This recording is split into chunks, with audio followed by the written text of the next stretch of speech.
Hello Aries, Sun, Moon, Rising, and Venus signs. Kamusta kayo? Sana rin sa mabuti kayong kalagayan. Welcome back po sa Star Tarot. Kung bago kayo rito, welcome din kayo. Thank you for your support. I truly appreciate it. God bless you all. Aries, paunang mensahe ninyo for today. Ang gagawin po natin, 3 rows, no? First row is yung general life. Second is yung money, career, finances, and messages, no? For relationship, pag-ibig, no? On the third row. So, we have 2 of cups. Ayan. So, sa general life, no? 2 of cups, baka meron ditong, meron ditong bond between two people. Pwedeng, since may heart dito, so pwedeng sa relationship din. Baka merong pumasok na bagong love and romantic relationship or papasukin ninyong ganong sitwasyon, or baka meron ditong bago kayong makikilala, no, na kaibigan, or pwedeng magiging ka-partner ninyo sa negosyo or ka-partner ninyo sa trabaho, diba? Meron kayong collab, no, with this person. So maaaring ganun ang sitwasyon, no? So tingnan natin kung ano pang mensahe dito para sa iyo for general life. We have the moon. Ayan. So kung meron kayong mga pagdidesisyonan sa ngayon, na kahit anuman, kahit anong sitwasyon sa buhay, kahit anong area of life na meron kayong hinaharap na decision making, now is not the time to make that decision, no? So yun ang panawagan sa inyo rito. Now is not the time to make that decision, kasi kung ano man yung mga bagay na yun or pagbabasehan ninyo ng inyong desisyon, hindi mo pa makikita, no, yung kompletong sitwasyon, yung hindi siya malinaw, kumbaga it's still bizarre, no, ang mga nangyayari, ang mga bagay na mga nagaganap sa paligid ninyo, hindi pa siya clear para sa iyo. Okay? Kaya hindi ngayon ang magandang panahon para kayo ay magdesisyon. So wait a little bit, no, more time. So, pagdating sa, ito na. Pagdating sa inyong money, career, and finances, meron tayong devil energy.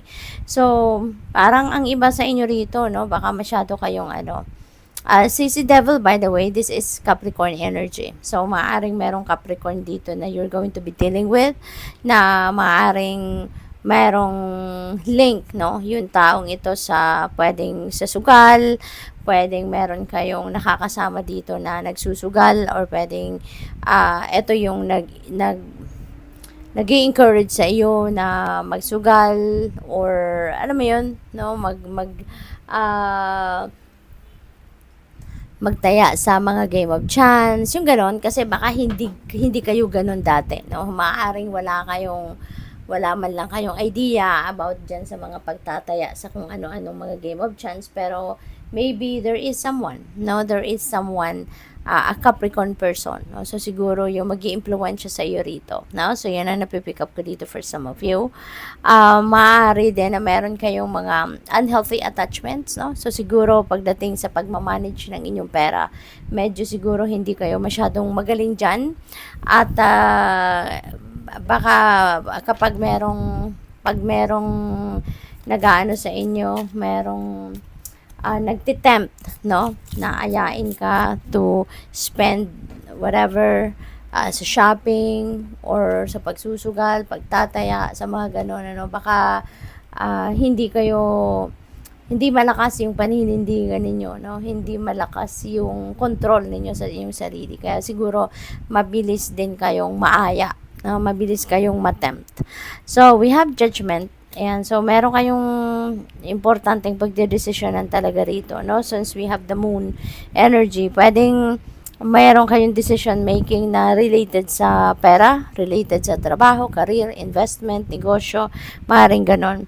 At pwedeng matagal na tong problema or matagal na tong sitwasyon na to, pero siguro hindi ninyo ito pinapansin, no? Dati siguro hinahayaan nyo lang na lumipas ang mga araw, tapos nakakalimutan na, tapos ito bumabalik na naman, same problema, same situation. So panawagan ito sa inyo na it's about time na, to make that decision, or it's about time na to look into this situation, para na mapagdesisyon na ninyo eventually after na makapag nilay-nilay kayo, after na mapag-isipan ninyong mabuti, yung ganun ba, no? So what else? Pagdating naman sa inyong usaping pag-ibig, usaping puso, love life, tingnan natin ang message para sa inyo. We have 3 of Wands. Ayan. So, baka meron kayong travel na gagawin dito, at baka meron kayong pupuntahan. Baka ang pupuntahan ninyo yung jowa ninyo, asawa ninyo, 'di ba? Baka you are going to finally live together na. Pwedeng ganun. Kasi baka magkalayo kayo geographically, no? So yun ang napipick up ko diyan. Possible then na ang iba siguro sa inyo dito, baka you're going to travel kasama yung person ninyo, kasama yung mahal ninyo sa buhay. So possible din yan. May swerte din dito, no? Because this is also about good fortune. So, siswertehin din kayo ngayon pagdating sa relationship, pagdating sa usaping pag-ibig. Baka ang iba sa inyo, kung single pa kayo, baka ngayon manliligaw kayo, di ba? Baka mayroon kayong liligawan. At siswertehin kayo dyan. There is also a wedding dito na pwedeng mangyari for some of you. Baka meron na ditong magpapakasal sa inyo, and it could be a destination wedding. Baka kailangan pa kayong lumayo, 'di ba, para puntahan ang kasalang ito, or baka sa ibang lugar, ibang bansa, no? Ibang parte ng Pilipinas ang kasal na magaganap dito. So what else? We have 4 of Cups. Ayan, at siguro meron kayong mga disappointments sa ngayon. Baka meron kayong hinihintay or inaasahan pero hindi nangyari, hindi dumating, no? So, baka meron kayong mga expectations regarding siguro sa kung sa may kasalan ito, no? Baka meron kayong mga expectations na baka merong susuporta sa iyo sa pag-aasikaso ng inyong kasal. Yung mga ganun ba, pero baka hindi dumating, baka biglang umatras or biglang nagsabi na they can make it, no, for whatever reason. So pwedeng ganun ang sitwasyon dito. So good luck. Thank you for watching Love and Light. Namaste.